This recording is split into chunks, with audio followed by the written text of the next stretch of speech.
Hello बच्चों, यहाँ पर 20 मीटर लंबी ऊर्ध्वाधर छड़ की छाया की लंबाई जमीन पर 10 मीटर लंबी, यदि उसी समय एक मीनार की छाया की लंबाई 50 मीटर हो तो मीनार की ऊंचाई ज्ञात कीजिए। चार विकल्प दिया हुआ है। चलिए इस प्रश्न को हल करते हैं।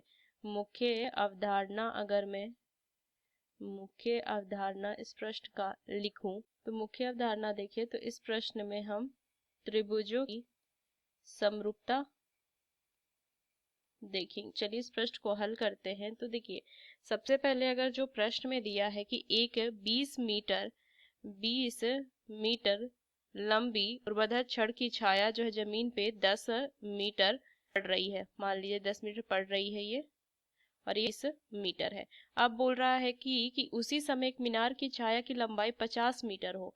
तो अगर मान लीजिए ये इस तरीके का एक छाया की लंबाई ये है मीनार है। अब ये एक मीनार है, उसकी छाया की जो लंबाई है ना वो कितनी है, ये 50 मीटर है। मान लीजिए यहाँ से यहाँ तक 50 मीटर है, ये 10 मीटर है, ये 50 मीटर है। तो हमें ज्ञात करना है मीनार की ऊंचाई। तो यहाँ से मान लीजिए इसको अगर मैं इस तरीके से मिला दूं तो यहाँ से क्या लिख सकते हैं। तो यहाँ से अगर मैं देखूं तो ये पहला मीनार है, ये दूसरा मीनार है। इसके नाम देती हूँ ए, बी, सी, डी और ई, इस तरीके से। तो चलिए इस प्रश्न को हल करते हैं। हमें पता है ये 90 डिग्री का कोण बनाएगा क्षैतिज तल से ये दोनों मीनार। तो सबसे पहले अगर मैं त्रिभुज ए बी सी और त्रिभुज ए डी ई की बात करूं, ए डी ई की बात करें तो देखिए कोण बी सी ए जो होगा वो डी ई ए के बराबर होगा, क्योंकि दोनों 90 डिग्री का कोण बनाएंगे।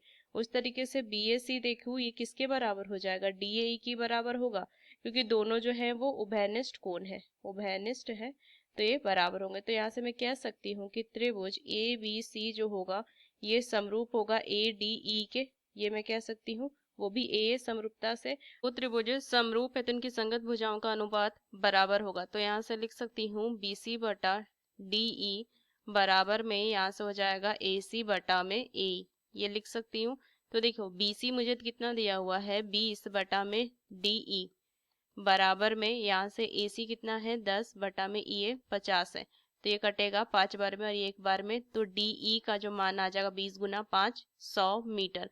तो ये दूसरी मीनार जो थी उसकी लंबाई, उसकी ऊंचाई हो जाएगी डी बराबर 100 मीटर। पहला विकल्प जो है सही उत्तर होगा। तो इस मुख्य अवधारणा का इस्तेमाल करके हमने इस प्रश्न को हल किया। आशा करते हैं प्रश्न आपको समझ में आई। धन्यवाद।